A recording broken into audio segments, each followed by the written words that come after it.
Shalom, selamat malam saudara yang dikasihi Tuhan Yesus Kristus. Selamat berjumpa dalam renungan pada malam hari ini. Doa dan harapan saya saudara semua ada dalam keadaan yang baik, sehat, penuh sukacita, dan berlimpah berkat Tuhan. Sebelum kita mendengarkan renungan firman Tuhan, mari sama-sama kita berdoa. Bapa kami yang di sorga, Bapa dalam nama Tuhan Yesus Kristus, Bapa yang baik, Allah yang kudus dan benar, kami bersyukur untuk penyertaan Tuhan, perlindungan-Mu, pimpinanmu di sepanjang hari ini. Tuhan sudah menolong kami dalam mengerjakan segala aktivitas kami. Kembali pada saat ini kami rindu mendengarkan sabda firman-Mu. Urapi kami Bapa agar kami mengerti akan kehendak-Mu dan taat melakukan firman-Mu. Dalam nama Tuhan Yesus kami berdoa. Haleluya. Amin. Saudara yang dikasihi Tuhan, pembacaan Alkitab kita pada saat ini terdapat dalam Kitab Mazmur pasal yang ke-28. Saudara dapat membacanya secara pribadi setelah mendengarkan renungan ini. Saya akan membaca Mazmur 28 ayat yang ketiga. Tertulis demikian. Janganlah menyeret aku bersama-sama dengan orang fasik, ataupun dengan orang yang melakukan kejahatan, yang ramah dengan teman-temannya, tetapi yang hatinya penuh kejahatan. Saudara yang dikasihi Tuhan, orang yang suka menjelekkan orang lain ketika berbicara dengan kita adalah orang yang juga cenderung akan menjelekkan diri kita ketika ia berbicara dengan orang lain. Di dunia ini kita akan berhadapan dengan orang-orang yang bertipe seperti itu. Selain itu ada juga yang mungkin tidak menggosipkan orang lain, nampak ramah di depan kita, penuh perhatian dan bersikap baik, tapi di belakang kita, ia mempunyai niatan buruk dan jahat. Berbagai kejadian dan kasus yang berhubungan dengan hal ini perlu menjadi pelajaran dan pertimbangan buat kita untuk menghindari orang-orang yang seperti itu, yang ramah di depan tapi jahat di belakang. Dalam Mazmur 28 ayat yang ketiga ini tertulis, janganlah menyeret aku bersama-sama dengan orang fasik ataupun dengan orang yang melakukan kejahatan, yang ramah dengan teman-temannya tetapi yang hatinya penuh kejahatan. Ini merupakan bagian doa dalam Mazmur Daud yang meminta agar Tuhan membedakan orang yang hidup benar dengan orang yang hidup dalam kejahatan. Dan secara khusus di sini disebutkan tentang orang yang ramah di depan tapi jahat di belakang. Sikap seperti ini merupakan kemunafikan karena berpura-pura dan tidak jujur.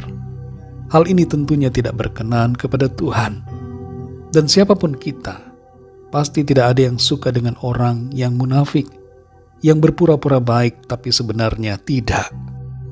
Menghadapi orang-orang yang demikian, kita perlu bersikap bijak dan menggunakan hikmat.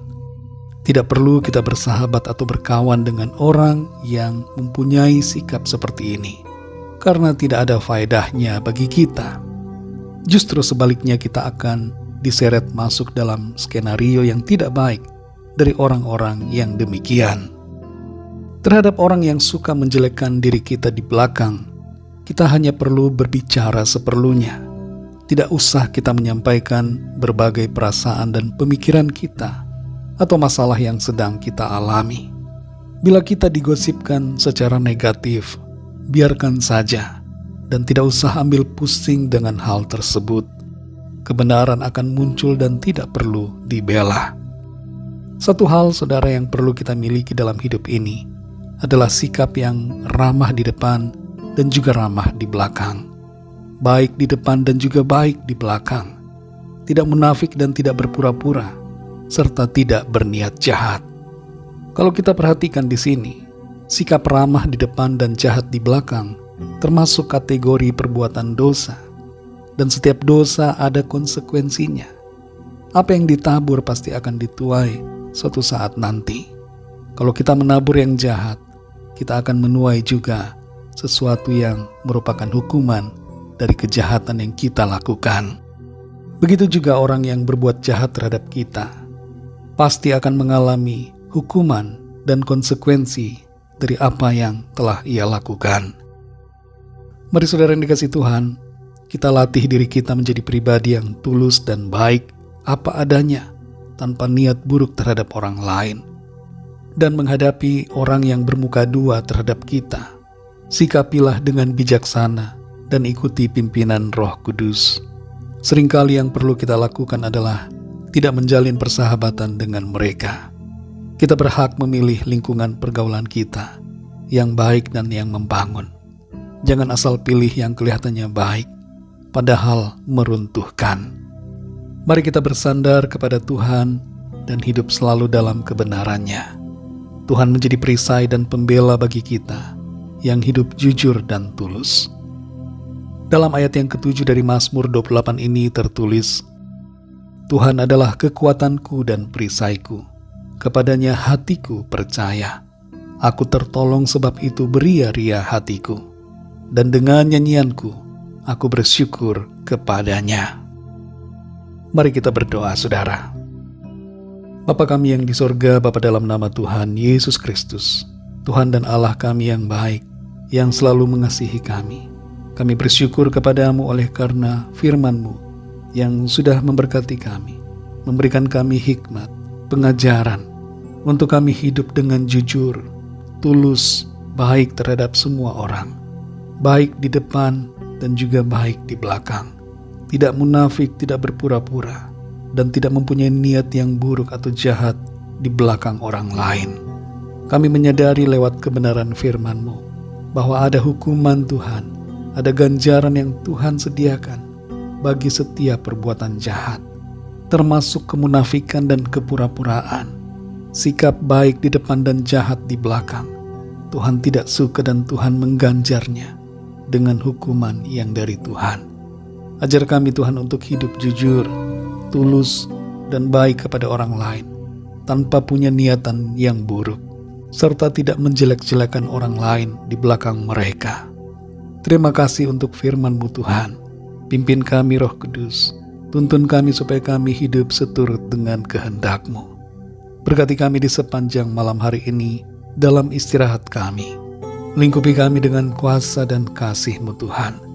Berikan kami tidur yang nyenyak, dan bangunkan kembali besok pagi dengan kekuatan yang baru, tubuh yang sehat disegarkan, untuk kami pakai bagi hormat kemuliaan nama Tuhan dalam segala aktivitas kami. Kembali kami bawa kepadamu setiap permohonan dan doa, setiap pergumulan yang kami alami masing-masing, agar Tuhan melawat, menyatakan kuasa pertolongan-Mu, mujizat-Mu dalam kehidupan kami. Terima kasih Tuhan, kami percaya, kami alami jawaban doa, kami alami pertolongan Tuhan, dan Tuhan memberikan kami kekuatan untuk selalu setia, sabar menantikan Tuhan. Ampuni kami Tuhan akan segala dosa kesalahan kami, seperti kami juga mengampuni orang yang bersalah kepada kami. Berkati bangsa negara kami Indonesia, dan juga semua bangsa di dunia ini. Berkati umat-umat-Mu di mana saja berada, dan berkati keluarga kami masing-masing secara pribadi. Terima kasih Tuhan, dalam nama Tuhan Yesus Kristus, Tuhan dan Juru Selamat kami sudah berdoa dan mengucap syukur. Haleluya. Terimalah berkat Tuhan. Tuhan memberkati engkau dan melindungi engkau. Tuhan menyinari engkau dengan wajah-Nya dan memberikan kasih karunia. Tuhan menghadapkan wajah-Nya kepadamu dan memberikan damai sejahtera. Berkat anugerah dari Bapa Surgawi, cinta kasih karunia dari Tuhan Yesus Kristus, dalam persekutuan dan penghiburan Roh Kudus, menyertai saudara semua sekarang ini dan sampai selama-lamanya. Dalam berkat nama Tuhan Yesus Kristus. Haleluya. Amin. Puji Tuhan, saudara yang dikasihi Tuhan, saya percaya firman Tuhan menjadi berkat dan kekuatan buat saudara semua, dan Roh Kudus akan menolong saudara untuk lebih lagi memahami kebenaran firman Tuhan. Tuhan Yesus memberkati saudara semua. Selamat malam, selamat beristirahat, dan sampai jumpa dalam renungan yang berikutnya. Haleluya.